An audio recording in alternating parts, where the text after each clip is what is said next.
Israel மற்றும் ஈரானுக்கான வார் வந்து குளோபலாக வந்து பெரிய இம்பாக்ட் இருக்கக்கூடியது. ஏன்னா வந்து அங்கே யுஏஇ மற்றும் ஈரானுக்கு நடுவில் வந்து ஸ்ட்ரெய்ட் ஆஃப் ஹார்மோஸ் அப்படின்னு சொல்லக்கூடிய ஒரு 33 கிலோமீட்டருக்கான கடற்பாதை இருக்கு. ஸோ அந்த பாதை வழியாக தான் வந்து 60% ஆஃப் குளோபல் குரோட் கச்சா எண்ணெய் வந்து அது வழியாக தான் வந்து சப்ளை ஆகும். ஸோ அதில் வந்து குறிப்பாக இந்தியாவுக்கு வந்து கிட்டத்தட்ட 60% ஆஃப் நம்மளோட கச்சா எண்ணெய் வந்து அந்த ஸ்ட்ரெய்ட் ஆஃப் ஹார்மோஸ் மேலே தான் கல்ஃப் கண்ட்ரீஸ்லேருந்து நமக்கு வந்து வரும். ஸோ இப்போ வந்து அந்த வார் நடக்கிறதுனால அந்த ஸ்ட்ரெய்ட் ஆஃப் ஹார்மோஸ் வழியாக எந்த ஒரு கப்பலும் வந்து செல்ல முடியாத ஒரு சூழ்நிலை இருக்குது. ஸோ அதனால் வந்து குளோபலாக வந்து க்ரூட் ஆயில் சப்ளைஸ் வந்து கட் ஆயிருக்கு. ஸோ இதனால் வந்து க்ரூட் ஆயில் ப்ரைஸ் பார்த்தீங்கன்னா வந்து ஆல்மோஸ்ட் லாஸ்ட் ஒரு 2 இயர்ஸ்க்கு $65-60 இருந்ததுலேருந்து இன்னைக்கு வந்து கிட்டத்தட்ட $92 40% வந்து இன்க்ரீஸ் ஆயிருக்கு.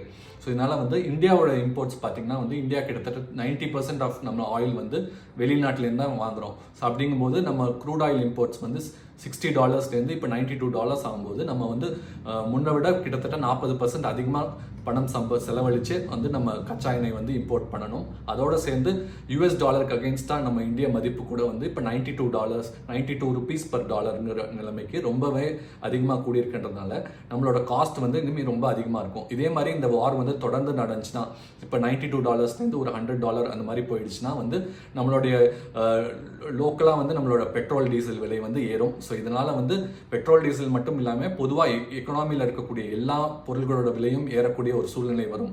ஏன்னா வந்து எல்லாமே டிரான்ஸ்போர்ட் பண்ணும் குட்ஸ் வந்து நமக்கு தேவையான வெஜிடபிள்ஸோ இல்லை நமக்கு தேவையான ஐட்டம்ஸ் எல்லாமே வந்து டிரான்ஸ்போர்ட் ஆகும்போது அந்த டிரான்ஸ்போர்ட்டேஷன் காஸ்ட் கூடும். அது கூடும்போது அந்த பொருள்களோட விலையும் கூடும்.